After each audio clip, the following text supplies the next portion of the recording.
নমস্কার বন্ধুরা, সবাই কেমন আছো? আশা করি সবাই ভালো আছো। তো মেয়ের নাচের ক্লাস শেষ করে চলে গেলাম ঠাকুর আনতে। তো আজকে আমাদের বাড়িতে কার্তিক পুজো, তাই এখানে যেহেতু এসেছিলাম নাচের ক্লাসে, তাই ভাবলাম যে না একসঙ্গে ঠাকুরটা নিয়ে চলে যাই। তো ঠাকুর নিয়ে দেখো চলে এলাম বাড়িতে।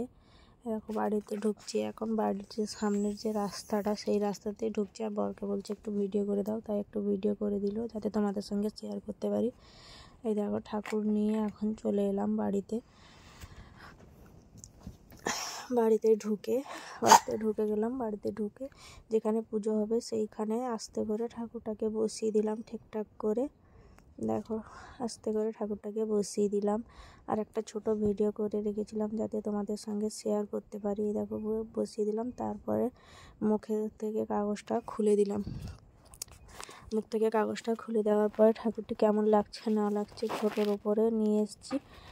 কেমন লাগছে না লাগছে তোমরা সবাই জানো। এবার ঠাকুরটা বসিয়ে দিয়ে আমরা রাত্রে চলে গেছিলাম ঘর, যেহেতু আমি সংকল্প ছিলাম তাই চলে গেছিলাম ঘর তুলতে। দেখো এখানে ঘর তোলা হচ্ছে, আর কি বলছে না বলছে তোমরা সব কিছুই শুনতে থাকো।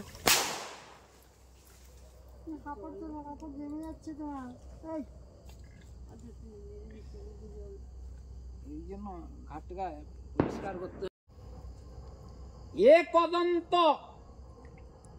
মহাকায় লম্বুদর গজানন গজবক্ত টঙ্কহস্ত সিং মুসিক বাহন এর্জেহি ভগবন গণেশায় নমঃ।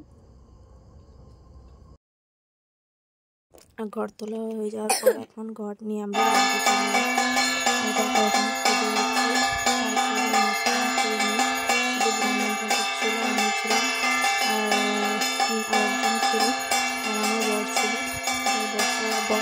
ভিডিও করে দিচ্ছে।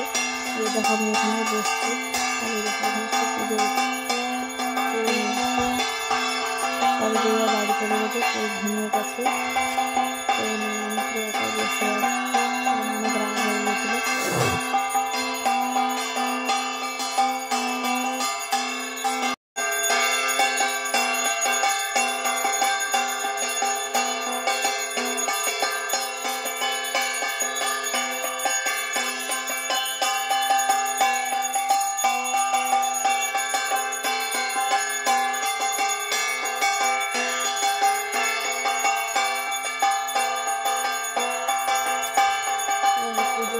পর এখন ঘট বিসর্জন হবে।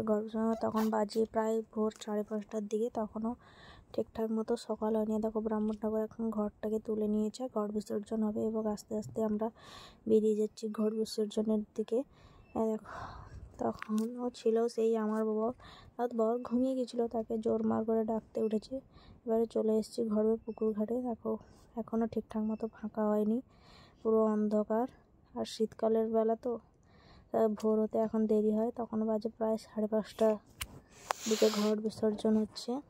দেখো ব্রাহ্মণ ঠাকুর অবশেষে লাস্টে ঘরটা বিসর্জন করে দিল। আর আমার কাণ্ডটা দেখো, লাস্টে দেখবে আমি কি করছি না করছি। দেখতে থাকো সবাই ভিডিওটি, আর ভিডিওটি যদি ভালো লাগে লাইক কমেন্ট সাবস্ক্রাইব অবশ্যই করে দেবে। এই দেখো সবশেষে ব্রাহ্মণ ঠাকুর জল ছিটিয়ে দিল আমাদের। আর আমার কারণে দেখো আমি বোম ফাটাচ্ছি, বোম ফাটানো তো কেউ নেই তাই আমি বোম ফাটাচ্ছি এখানে। তো ঘর বিসর্জন করে বাড়িতে চলে এলাম। এবারে ব্রাহ্মণ বিদায় হবে। এবার যা কিছু আছে সব কিছু এখন ব্রাহ্মণ ঠাকুর সব কিছু গুছিয়ে নিয়ে চলে যাবে।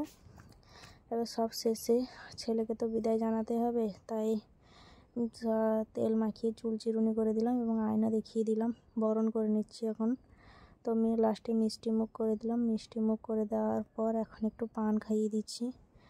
তো সত্যি কথা বলতে কি 3 বছর রাখার পরে মনের ভেতরে এত কষ্ট হচ্ছিল বলে বোঝাতে পারবো। মুখটা দেখে তো বুঝতেই পারছো, মানে কান্না পেয়ে যাচ্ছিল। এত 3 বছর নিজের হাতে করে যত্ন আত্মীয় করে যে এখন শেষে বিদায় জানাতে হবে, সেটা মানে এত কষ্টের, সেটা বলে বোঝাতে পারবো না। তো সব শেষে ঠাকুরকে নিয়ে বেরিয়ে পড়লাম। তো বট গাছের নিচে নাকি ছেড়ে দিয়ে আসতে হয়, তাই বট গাছের নিচে ছেড়ে দিয়ে আমরা বাড়ি চলে এলাম। তো দেখো কতটা সকাল হয়ে গেছে। ঠিকঠাক মতো সবাই ভিডিওটা যদি ভালো লাগে লাইক কমেন্ট সাবস্ক্রাইব করে দিও।